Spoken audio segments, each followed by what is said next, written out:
Hey guys, here's a really easy, quick exercise you can do in the key of A on the third and second string. So when you're going up like horizontally on one string, on the third string, for example, thinking about an A major chord, do an A scale, like an A major scale, except you do a flat 7. Don't do a G sharp. Don't do G sharp. Do G natural. And then you do parallel strings there. So you do this the second string too, and you just move in thirds. So normally it would be right. This is for the major scale.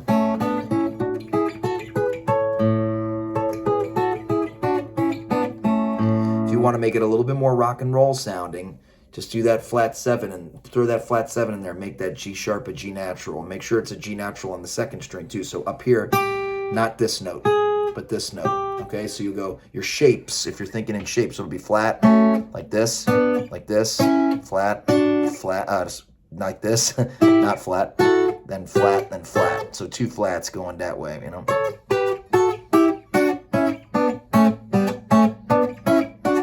Sorry.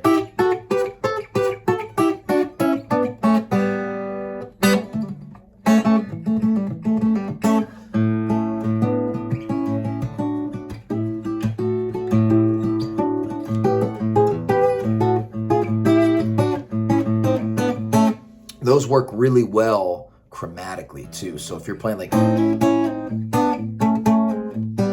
right, you can do them like going on other strings too, but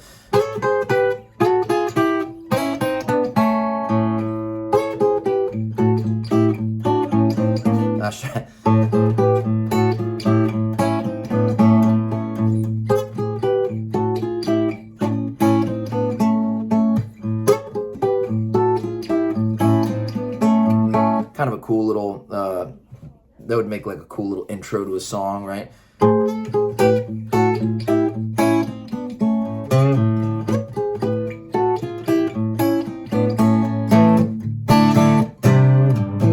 Right? It's very rock and roll. You can also do this using sixths, right? So if you're thinking about the A chord, instead of using strings 3 and 2, which is A and C sharp, you do strings 4 and 2, and then you get E and C sharp. Get a nice major 6 there, and then minor 6, major 6, excuse me, my goodness, because you have G and E there.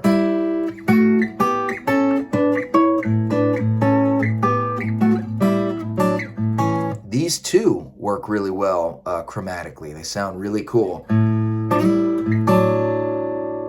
Like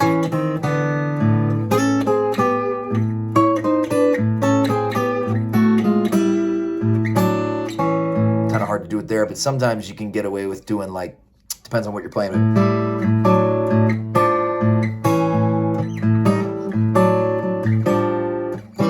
Sometimes that open G string comes in use there, so you can be kind of like lazy with your strumming, or kind of, not lazy, but free with your strumming, I guess.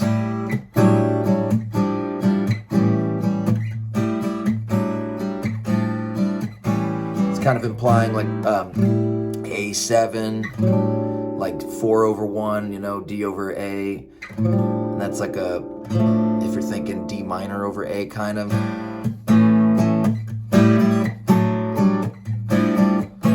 You have stuff like this, you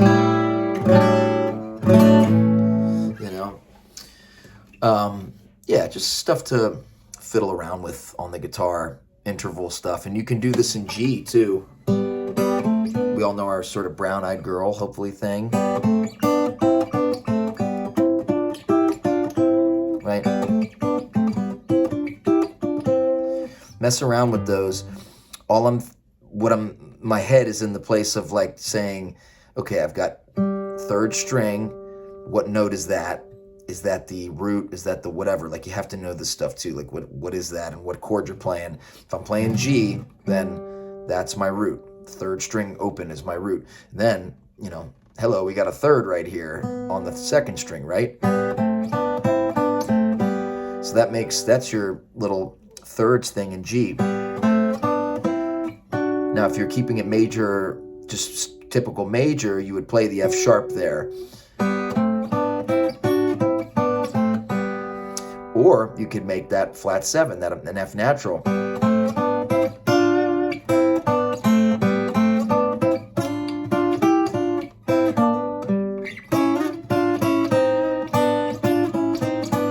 That stuff is cool. It's very common in the sort of in Western music, Western popular music, and Americana styles and stuff like that, and country and blues too. I mean, that's what, when you're looking at, whenever you're playing blues in the key of E,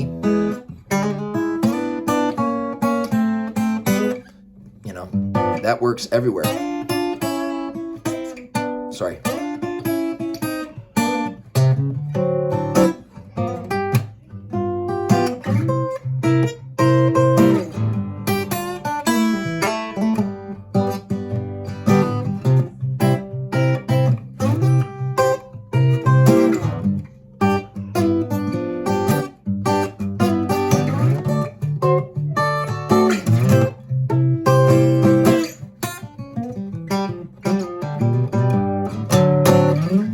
That sort of stuff. And then those two,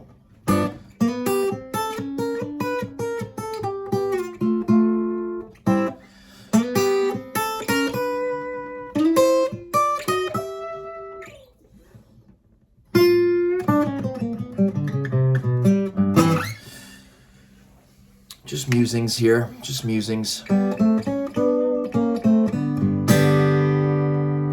So again, the concept, trying to circle back and not get squirreled myself, thinking about horizontal scales, right? We started with A major, and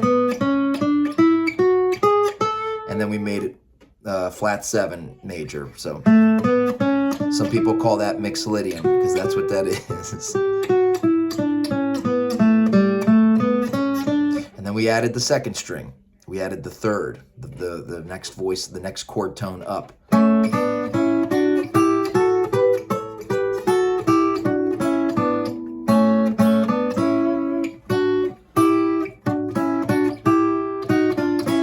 And then we talked about how those work really well chromatically.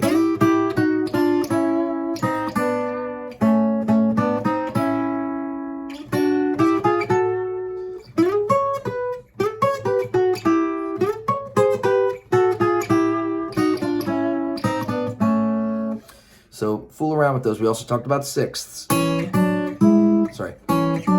Flat 7 if you're doing that. If your major 7 will be that. Right?